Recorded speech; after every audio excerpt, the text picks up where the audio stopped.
Albert Einstein, वो नाम जिसने साइंस की सोच ही बदल दी। जिन थ्योरीज ने पूरी दुनिया को नई दिशा दी, उसी शख्स की जिंदगी में एक ऐसा दौर भी आया जब उन्हें लगातार 9 साल तक नौकरी नहीं मिली। हालात ये थे कि उनके साथ पढ़ने वाले ज्यादातर लोग अच्छी जॉब्स में सेटल हो चुके थे, लेकिन अगर किसी की नौकरी नहीं लगी थी तो वो सिर्फ आइंस्टाइन थे।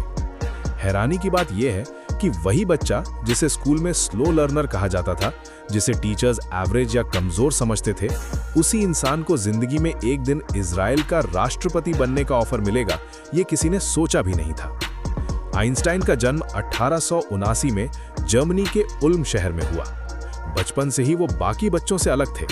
बोलने में देर, पढ़ाई में रफ्तार कम और क्लास में सवाल ज्यादा, इसलिए लोग उन्हें अजीब नजरों से देखते थे। लेकिन असल बात यह थी कि आइंस्टाइन चीजों को रटने के बजाय समझना चाहते थे। अगर कोई टॉपिक क्लियर नहीं होता तो वो उसे याद करने की जगह उसके पीछे का लॉजिक ढूंढते थे। यही आदत स्कूल सिस्टम में उन्हें पीछे कर देती थी। बचपन से ही वो बेहद क्रिएटिव थे। यही क्रिएटिविटी शुरुआत में उनकी कमजोरी मानी गई, लेकिन आगे चलकर यही उनकी सबसे बड़ी ताकत बनी।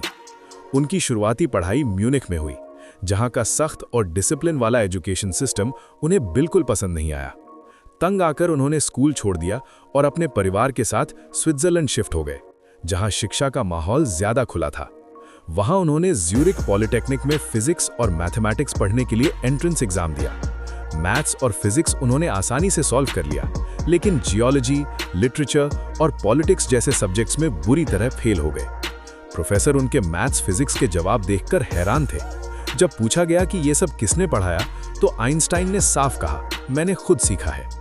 प्रोफेसर ने बताया कि सिर्फ 2 सब्जेक्ट्स के दम पर एडमिशन नहीं मिल सकता, उन्हें 1 साल और स्कूल में पढ़ाई करनी पड़ेगी। मजबूरी में आइंस्टाइन ने 1 साल और पढ़ाई की और अगले साल एंट्रेंस एग्जाम पास कर लिया। कॉलेज में आने के बाद भी उनकी आदतें नहीं बदली। वो बोरिंग लेक्चर्स छोड़ देते, खुद से पढ़ते और प्रोफेसर्स को खुश करने में दिलचस्पी नहीं रखते थे। नतीजा ये हुआ कि 1900 में जब उन्होंने ग्रेजुएशन पूरी की तो किसी भी प्रोफेसर ने उन्हें जॉब के लिए रेकमेंड नहीं किया। उस दौर में साइंस की फील्ड में जॉब पाने के लिए प्रोफेसर की सिफारिश बहुत जरूरी होती थी।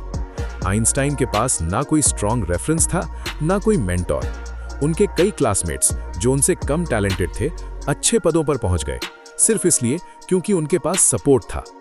आइंस्टाइन ने जर्मनी और स्विट्जरलैंड में हर जगह अप्लाई किया।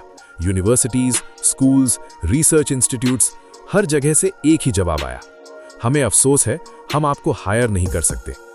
ये दौर उनके लिए बेहद तकलीफदेह था।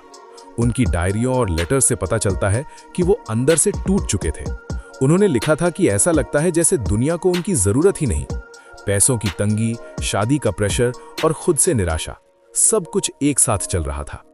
आखिरकार मजबूरी में उन्हें प्राइवेट ट्यूशन करनी पड़ी। फिर एक दोस्त की सलाह पर उन्होंने बर्न पेटेंट ऑफिस में एक छोटी सी सरकारी नौकरी के लिए अप्लाई किया। 1902 में उन्हें वहां एग्जामिनर की जॉब मिल गई। काम बोरिंग था, लेकिन जिंदगी को संभालने के लिए यही सहारा था। दिन में ऑफिस और रात वीकेंड में रिसर्च, यही रूटीन बन गया। और फिर आया 1905, जिसे आज साइंस की दुनिया मिरेकल ईयर कहती है। एक ही साल में आइंस्टाइन ने 4 ऐसे पेपर्स पब्लिश किए जिन्होंने पूरी फिजिक्स को हिला दिया। Special relativity, photo electric effect, Brownian motion और मास एनर्जी इक्विवेलेंस, यानी E=mc²। अब पेटेंट ऑफिस का मामूली कर्मचारी पूरी दुनिया में मशहूर हो चुका था। 9 साल की बेरोजगारी के बाद 1909 में उन्हें आखिरकार यूनिवर्सिटी में प्रोफेसर की जॉब मिली। जिंदगी ने एक बार फिर करवट बदली। बाद में नाजी दौर के चलते उन्हें जर्मनी छोड़ना पड़ा और वो अमेरिका चले गए, जहां उन्होंने पढ़ाना और रिसर्च जारी रखी। 1952 में उन्हें एक ऐसा ऑफर मिला जिसने सबको चौंका दिया, इजराइल का राष्ट्रपति बनने का प्रस्ताव। लेकिन आइंस्टाइन ने विनम्रता से इसे ठुकरा दिया। उनका कहना था कि वो राजनीति और सत्ता के लिए नहीं बने, उन्हें लोगों को लीड करने से ज्यादा सच और विज्ञान के साथ रहना पसंद था। उनका मानना था कि जिंदगी में कितनी भी बड़ी कुर्सी क्यों ना मिल जाए, अगर वो इंसान को अपने ज़मीर के खिलाफ ले जाए तो उसे मना कर देना ही बेहतर है।